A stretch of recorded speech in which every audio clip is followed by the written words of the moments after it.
Continuing on the Whizzer build series, I have just finished putting the gas tank back on, so now it can run and drive.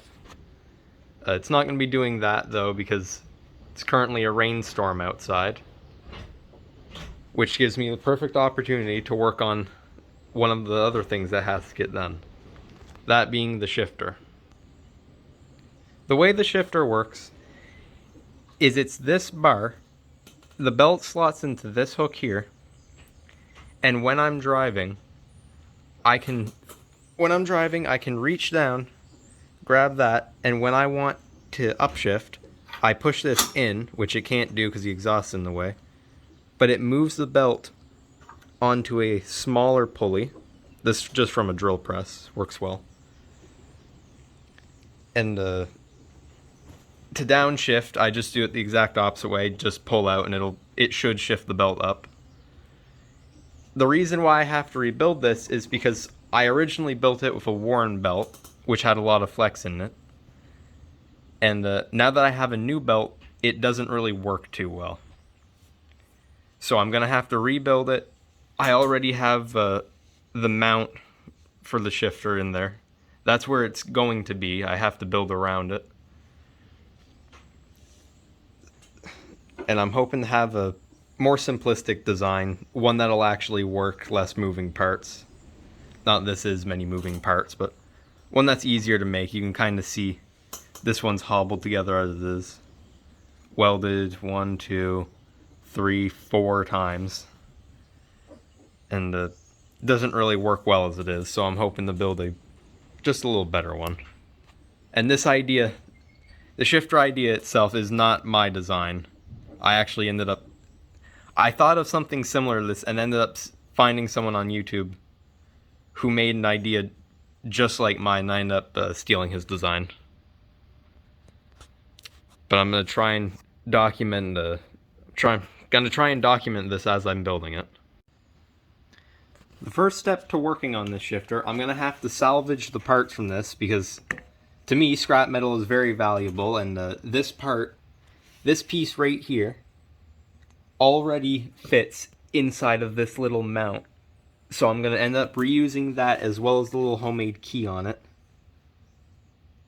And everything else, I'm probably going to reuse this handle as well just because that works. But this entire hook, that's going to go. I'm probably going to replace it with a bolt of some sort. I'll think of something.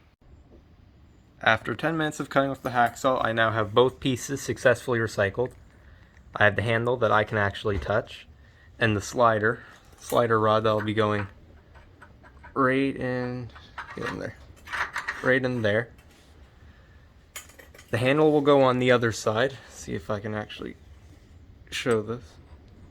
So that when I want to upshift or downshift, I push in, and when I want to upshift, I pull out, which I can't really do because it's not connected in any way. But the next step will be welding, which I think I'm going to hold off on that. The weather outside is pretty poor, and I don't really have much room to weld. Welders over there have to set up a table right next to the full gas tank, so I think I'll hold off for a little bit on that.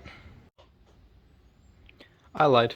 I ended up checking the forecast for tomorrow, and it said it's going to be equally bad, so I'm just going to weld it now, make good use of my time. And hopefully I'll be able to get it done before the weekend is over.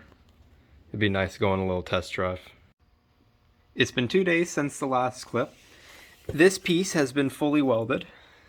The welds don't look beautiful, but they're strong and they will hold. The next step will be bending this piece of metal into a hook I can put around this part of the belt. It's going to be about right here is where it's going to make contact with it, just so the remaining part of the belt has enough room to go on. Well, to shift around these pulleys. So now I gotta figure out a way to put that together. It's been 10 days since the last clip and this piece has been bent. Didn't take me 10 days to bend it, I've just been sick, and I don't really remember how I bent this. I think I put it in the vise. You can probably see the marks along it somewhere. But I think I put it in the vise, put a bolt right where right where the bend is, and I just put a pipe on this piece and bent it over with leverage. I feel like I remember doing that, but I'm not entirely sure. The next step I have to do is get these two pieces welded together somewhere inside of that mount.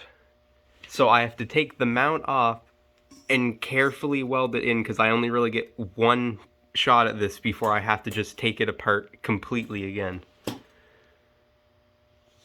So I'm gonna have to be very careful when I weld that, but let's see if I can do that. It's all welded together. The entire shifter assembly is now complete. It slides around on its mount quite nicely. And it wasn't actually too problematic to weld that. Welds are pretty good. The next step will be trying to get this back on to its little spot right around here. So when I get that done, I'll start filming again. The shifter assembly is on and hooked up to everything. It latches onto the belt nicely, and it's hard to actually test it when it's not moving, just because it needs to be moving to actually help shift the belt. But it actually does move around fine. I can't see any issues with it yet, but I won't be able to test drive it for a while because the brakes decided to break on me. So that'll be the next thing coming up, but as of now, I'm very happy with how this turned out, and I'm very excited to see if it will work or not. And if it doesn't, I'll just have to keep working on it again. Hope you enjoy this video.